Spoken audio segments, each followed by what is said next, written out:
Və aleykum assalam. Tövbə surəsindən hər hansı bir ayəni misal çəkmək istədiyim vaxt bəsmələsiz deyək, yoxsa necə demək lazımdır?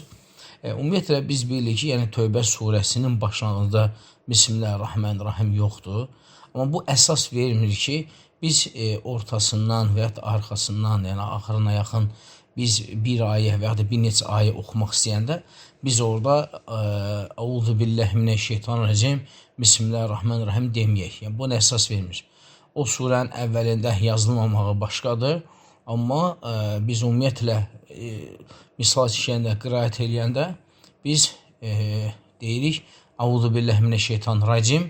Yəni bunu bir qism alimlər deyir, bəzi alimlər deyir ki, Əuzu billahi mineşşeytanirracim və arxasınca da Bismillahirrahmanirrahim deyirsən. Yəni bu ümumiyyətlə təkcə Tövbə surəsinə yox, bütün surələrə aiddir.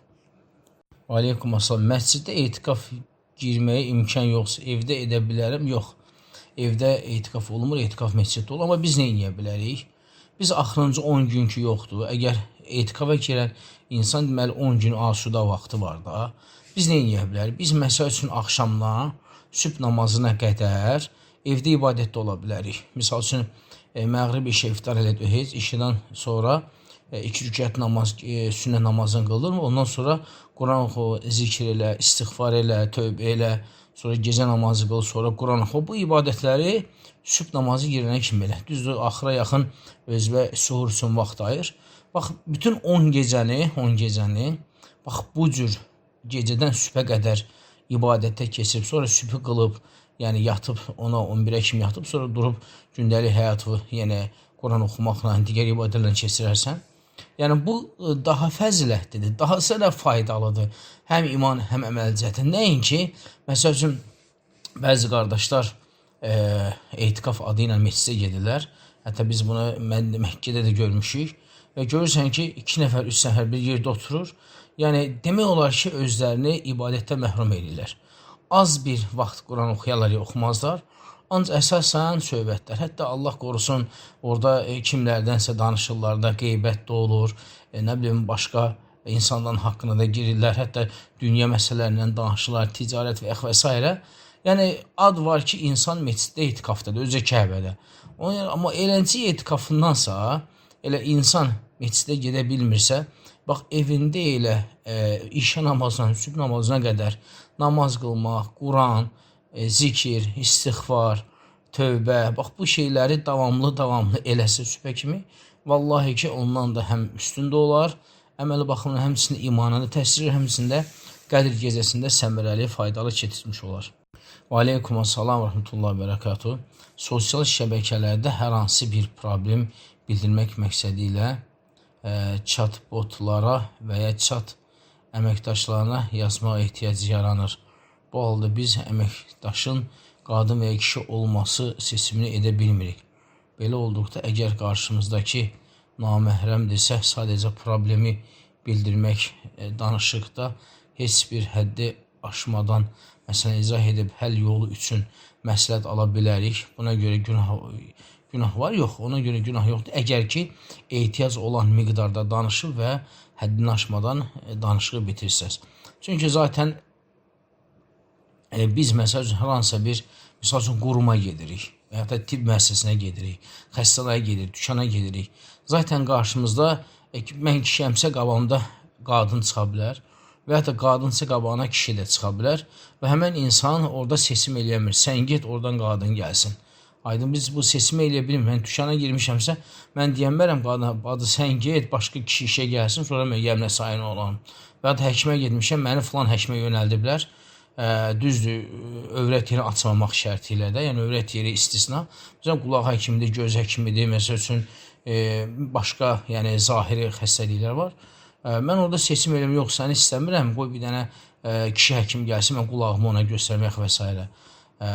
Ona görə bu halda o hal kimidir. Yəni, əgər biz hansısa bir problemi, məsələn, dövlət qurum, hansısa bir qurum ora bir işçisini təyin edibsə, məhsul olsa və sən dərdi ona deməlisən ki, o məsələyə baxsın eləsin. İnşallah burada həddi aşılmaq şərti ilə olar.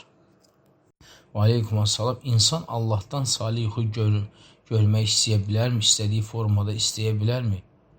Məsələn, yuxuda görmək istəyir ki, cənnətdədir, Allaha baxır.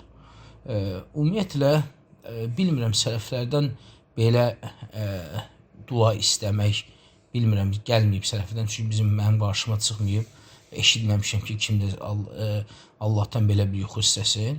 Çünki yuxu nübüvvətin 40'da biridir. Amma sadəcə insan əgər həqiqətən də cənnəti istəyirsə və cənnətdə Allahla qarşılaşmaq, Allahın camalına baxmaq istəyirsə, yəni bunun üçün Allahdan onu yuxuda istəməyə ehtiyac yoxdur. Sadəcə bu dünyada bizə buyurulan əmrləri bacaran qədər yerinə yetirib və Allahın qoyduğu qadağalardan çəkinməyə çalışmalıyıq. Bizim öhdəmizə düşən budur. Yəni o yuxunu əgər biz həqiqətən cənnətdə görmək istəyirsə, bax bizə qaydalar, əməllər, yollar göstərir. Biz sadəcə o qaydaların, o yollarla getməliyik Allahın izni ilə. Və aleykumussalam. Bu yaxınlarda eşitdim ki, Quran-ı Kərimin əsli Lövh Məhfuzdadır. Bu doğrudurmu? Həm də hələ Quran Peyğəmbərimizə sallallahu aleyhi və səlləm nazil olmamışdan əvvəl kitab halında Allah qatında Lövh Məhfuzda olub, sonra ayə 23'lərində nazil olub. Əgər belədirsə, biz bilirik ki, elə ayələr var ki, nəsx olunub, əvəzində başqası nazil olub və bir də 300'dən çox ayə belə eşitmişəm. Bəlkə səhv edirəm, sahabilərə hər hansı bir olaydan dolayı nazil olub. Elə isə bu necə olur? Xahiş edirəm bu haqda biraz ətraflı məlumat verərdiniz və ya bu haqda dərs varsa göndərərdiniz. Dərs bilmirəm, amma inşallah qoy Allahın izni bildiyimi deyim.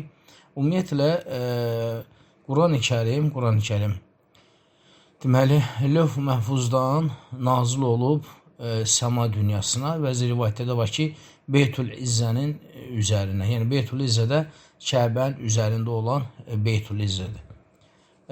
Bir rəy var ki, elə oradan Lövh Məhfuzdan bir dəfəlik nazil olub və oradan da 23 il ərzində Peyğəmbər sallallahu aleyhi və səlləmə hissəsi nazil olub. Bəziləri də deyir ki, bəzi təfsirçilər, yəni Quran-ı Kərim Qədr gecəsində Lövh Məhfuzdan enib səma dünyasına. Bəzi təfsirçilər də deyir ki, o Qədr gecəsində onun enməyi başlayıb. Yəni bir dəfəlik emib, onun enməyi başlayıb. Amma hər bir halda bütün təfsirçilərin, yəni rəyləri də bu.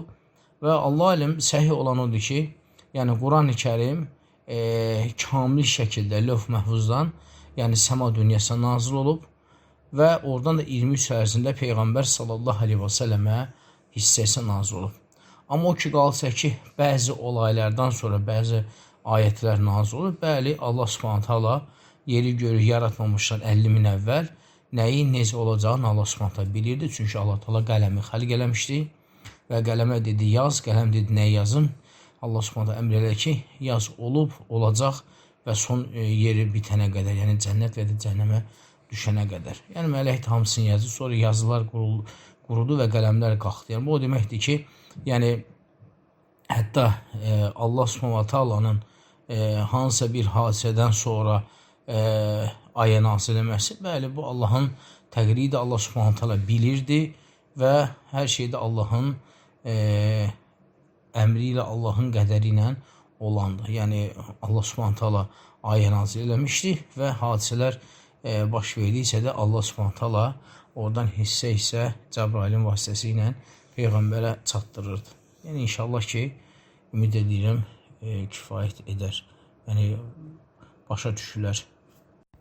Və aleykumussalam. Təravih namazında qunut tutmaq vacibdir. Qunut ərəbcə edilir. Qunut namazın hansı hissəsində tutulur? Vacib deyil. Təravih namazında qunut tutmaq vacibdir, amma bəyan edilən haldır. Ərəb dilində oxunur və yaxşı yeri, ən düzgün bəyənilən yeri odur ki, vitrin sonuncu ki rükəti var. Yəni İxlas 3-cü rükəti. İxlas surəsinə qiyamdan rukuya gedirsən, rukudan qalxanda ayaq üstə artıq orada qunut eləyirsən, sonra isə səcdəyə getsən. Qunut da əgər insan ərəb dilini bilmirsə, yəni kitabçadan qunut duasını oxuya bilər. Yəni həmən o duaları oxuya bilər. Orada təkcə qunut yox, ümumiyyətlə sünnədə var olan duaları orada oxuya bilər. Orada sırf qunut nəzərdə tutulmur. Ümumilikdə dua nəzərdə tutulur və müsəlman qalasında həmən dualar cəm olunub Yəni insan həmən əlini qunu tutub o dualardan oxuya bilər. İkinci sual, zöhr namazın sünnəsi özündən əvvəl 2-2, sonra da 2-2-dir. Bəli, bəzi rivayətlərdə zöhrdən əvvəl 2-2, sonra 2 və bəzi rivayətlərdə zöhrdən əvvəl 2-2 və sonra da 2-2 gəlib. Yəni hər ikisi səhih hədislərdə qeyd olunub. Və aleykumussalam. Əs-salatu və selamu alə seyyidina əvvəlinə və axirin demək doğrudur. Adətən türklər belə deyirlər. Doğrudur. Allah Peyğəmbərimizi sallallahu aleyhi və səlləmi bütün peyğəmbərlər üstün tutub. Amma seyyidinə əvvəlinə demək biraz adamı çaşdırır. Burada yəqin türklərin qəsdi burada ümumilikdə peyğəmbərlərədir. Yəni burada çünki hamı bilir ki, yəni Peyğəmbər sallallahu əleyhi və səlləm birinci peyğəmbər olmayıb, ya da birinci rasul olmayıb. Peyğəmbər sallallahu əleyhi və səlləm sonuncu nəbi və rasuldur.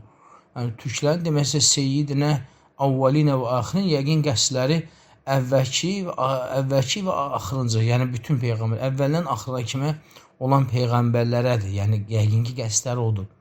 Hər bir halda bilənləri varsa soruşmaq olar ki, yəni bu qəsdiniz nədir? Allah alim, mənə elə gəlir ki, qəsdləri yəni əvvəlki və bütün peyğəmbərlər, sonuna qədər bütün peyğəmbərlərə qəsd olunur.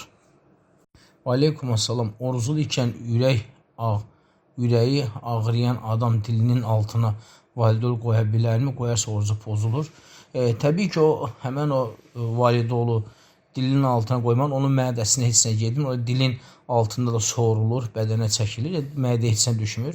Və buna əsasən müasir alimlər deyir ki, orucu pozmur. Və aleykumussalam. Orucu bilmədən vaxtından biraz tez açdıqda oruc pozulurmu? Əslində bir var ki, məsələn sən günorta Ramazan əsnasında unutqanlıqdan yeyib içmirsən, sonra yadda ki, mən orucam. Bu vaxtı sən yemək içməyi dayandırsan, orucunda səhiyyə davam edirsən. Bir də var ki, sən məsəl üçün elə bilmirsən ki, məsəl üçün 5:45-dədir, elə bilmirsən və 5:45-də atmırsan. Sonra bilmirsən ki, bu 5:55-dədir, 10 dəqiqə tez atmırsan. Bu xata ilə iftarı tez açmaq deməkdir. Belə halda o bir gün, həmən günü tamamlayır və bir gündə yerinə qəza tutur. Və inşallah ki də günah da daşımır. Çünki bilməməzlikdən olub. Amma bir gün qəza tutmalıdır. Çünki vaxtından tez açıb. Bir gün qəza tutur Ramazandan sonra inşallah. Və aleykumussalam. İftara çox varsa qəbul olmur. Olur.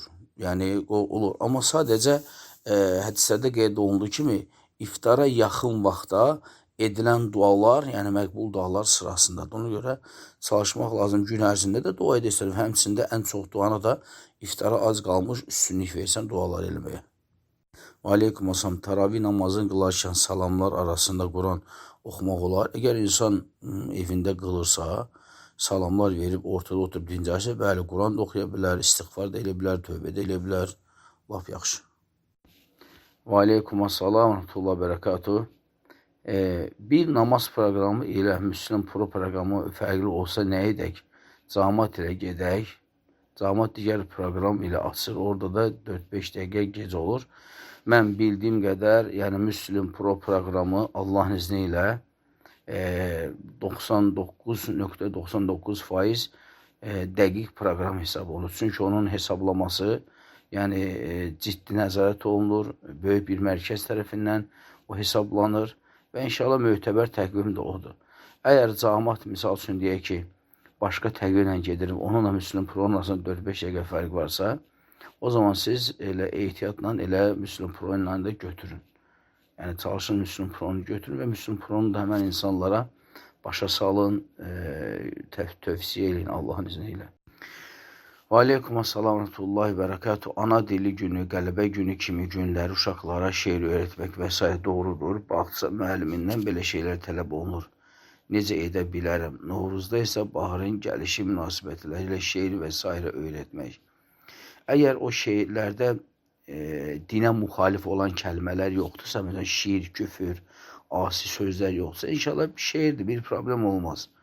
Amma yox, şeirdə əgər şiir, küfür, asilik, üsyan belə sözlər varsa, o zaman yəni çalışın ki, rəhbərliyə bildirin ki, yəni bunlar, yəni bu formada uşaqlara şeir öyrətmək olmaz. Burada açıq-aşkar asilik var, küfür var, üsyan var, Allah şərikliyi var. Eğer belə şey yoxdursa, inşallah bir problem olmaz Allahın izniyle.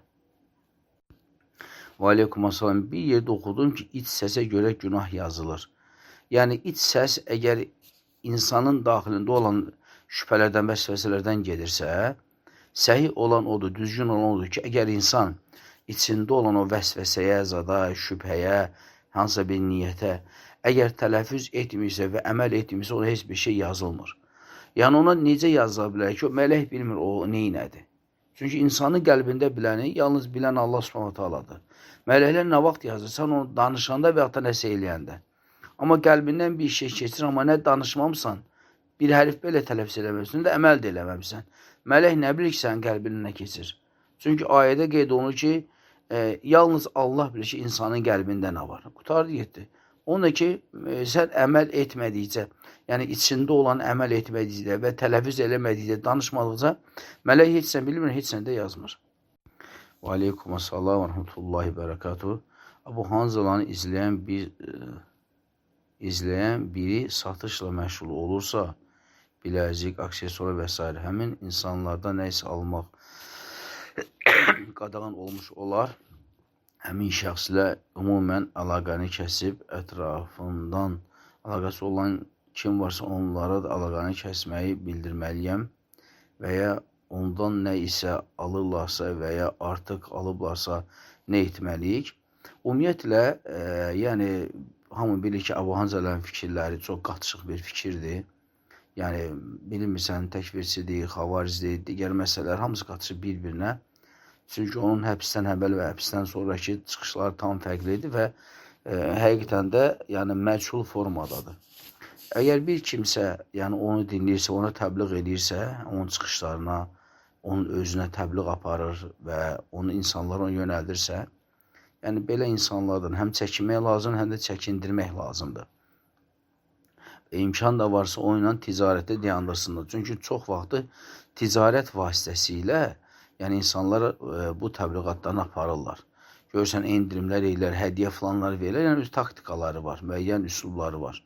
Ona görə çalışın ki, yəni o ilə alış-veriş eləməyin və ondan da çəkindirin. Və kimlərsə alış-veriş eləyirsə, o fikirlərin təhlükəli olduğunu bildirin və ondan çəkindirin.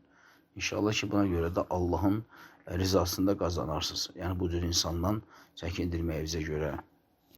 Və aleykumassalam və rəhmətullahi bərəkatuhu. Səfərdə olarkən fərz namazların sünnətlərini qılmaq olar, yoxsa yox, xeyr, qılınmır. Səfərdə yalnız Peyğəmbər sallallahu aleyhi və səlləm sübhün sünnəsini qılıb. Vəssalam, qalan sünnətlər tərk olunur. Mən əvvəllər ibadət edəndə istəyirdim ki, çoxlu fəzilətli əməllər edim. Allah qatında hamıdan üstün olum. Ətrafımdakı insanlara baxırdım və özümə fikirləşirdim ki, mən daha çox salih əməllər edəcəm. Allah qatında bunlardan üstün olacam. Allah qatında mən hara, onlar hara belə fikirləşirdim. Və bu niyyətlə də salih əməllər edirdim. Mənim bu niyyətim təkəbbürlük ola bilərmiydi? Və yaxud insanlara yuxarıdan aşağı baxmaq sayılardı mı? Yoxsa bu xeyirli niyyətdir, salih əməllərdə yarışmaq kimi. Əgər niyyətim pis sayılırsa, o həmin vaxt etdiyim əməllər puç olacaqmı? Yoxsa nə olacaq, haqqınızı Allah deyin. Əməlləri puç eləyən riyadır, şirkdir. Bunlar puç eləyir əməlləri. Amma məsəl üçün, mən baxıram ki, eşidirəm ki, filan kəs gecə namazı qılır. Deyirəm, mən ondan əksik deyiləm də, mən də cavanım. Mən niyə qılmayım ki, mən də gecə namazlarına başlayıram. Bu əməllərim əgər riya deyilsə, yəni heç kim bilmirsə, eləmirsə, heç kim özümü göstərmirəmsə, bu batıl olmur. Həmçinin qeyd elədiyimiz kimi əməli puç eləyən şirkdir, küfürdür. İnşallah söhbət burada şirkdən, küfürdən getmir, burada söhbət sırf riyadan gedir. Əgər sənin kimlənsə, hansı insanlarlansa salih əməllərdə yarışmağın varsa və o yarışmağın elədiyin əməllər riya deyilsə, heç kimi göstərmirsən, eləmirsən, eşitdirmirsənsə, İnşallah puç olmur. Amma sadəcə sənin belə, məsəl üçün, özündə düşünməyin ki, o hara, mən hara, bu əməllər təşəbbülüyə daxil ola bilər, insanlar yuxarıdan aşağı baxmağa daxil ola bilər. Yəni, bunu müalicə eləmək lazım. Yəni, biz əmr olunmuşuq, yəni salih əməllərdə yarışmaq. Biz əmr olunmamışıq ki, yaxşı əməllər eləyəni, məsəl üçün, yuxarıdan aşağı görək və yaxud da ki, öz gözümüzdə onları küçüldək. Yox, biz əslində onlar bizim üçün motivasiyadır. Yəni biz düşünürük ki, gör bu insan nə qədər xeyirli insandır ki, Allah Teala onu müvəffəq eləyir ki, məscidlərə gedir, salih əməllər görmək və s. Bu bir motivasiyadır. Amma o kimdir ki, mən ondan da eləyərəm, eləyərəm. Bu düzgün niyyət forması deyil. Bu insanları belə deyim, yuxarıdan aşağı görmək kimi, təkəbbürlük kimi, yəni insanlara xor baxmaq kimi bir şeydir. Bunu müalicə etmək lazımdır. Yəni bunu özündən uzaqlaşır, amma inşallah ki, əməllərin yəni yerindədir Allahın izni ilə. Və aleykum assalam. Təşəhhüddə şəhadət barmağına baxılır, yoxsa səcdə edilən yerə ən səhi hansıdır?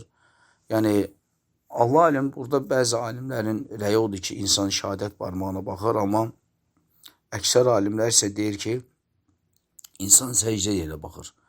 Və daha doğrusu Allah bilir, yəni namazda barmağa deyil, səcdə yerinə baxılması inşallah ki, daha düzgün, daha doğru yəni rəyə yaxındır Allahın izni ilə. Və aleykum assalam. Qunut duasında öz dilimizdə istədiyimiz duanı edə bilərik. Xeyr. Qunut duası yalnız ərəb dilində olmalıdır və onu da əgər siz əzbər bilmirsə, açın Müsəlman qalası kitabı, orada ərəb dilində oxuyun. Öz dilinizdə səcdə edərsiniz Allahın izni ilə. İkinci sual, uşaq əskərdir, amma orada bilinməyən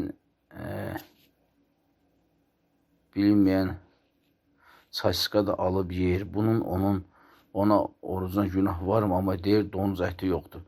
Yəni, əlhəmdülillah, Azərbaycan müsəlman dövləti hesab olunur və kalbasa alanda baxsın, görsün. Əgər üstündə halal yazılır və tərkibində də inşallah donuz əti yoxsa bismillah deyib alıb yesin. Əgər elə bir çətin vəziyyətdirsə, elə eləsin. Amma yaxşı olar ki, əgər baxsın, əgər payın varsa payını alsın, payım kalbasası, yoxdursa sab alsın, yəni hansı ki tanıdığımız, bildiyimiz və ya da min bərəkət, yəni bunlara fikir versin. Olmasa bunlar, əgər bu məhsullar olmasa, əgər başqa halal yazılan və tərkibində donuz əti olmayan varsa, inşallah bismillah deyib alıb yesin inşallah. Və aleykum assalam və rəhmətullahi bərəkatuhu. Yəni, vitr namazında edilən qunut duası necə olur? Namazın içində olur, yoxsa namazın salamından sonra olur? Yəni, hərəkət mənasında Allah razı olsun, sizdən dəqiq məlumat verərdiniz. Necə edim? Deməli, qunut duası nə vaxt olur? Qunut duası vitrin ən axırıncı rükəti ki yoxdur. Yəni, ən axırıncı üçüncü rükəti. Yəni, İxlas surəsindən sonra ki, sən İxlası bitirdin, sonra Allah Akbar edib, rukuya getmirsən və rukudan qalxandan sonra əl açıb qunut oxunur. Əl açıb qunut oxunur. Və qunut qutarandan sonra isə Allah Akbar edib səcdəyə getsən. Yəni, o qunut namazın içərisində, namazdan kənar deyil. Namazın içində oxunan duadır və qaydası da sizə başa saldım Allahın izni ilə.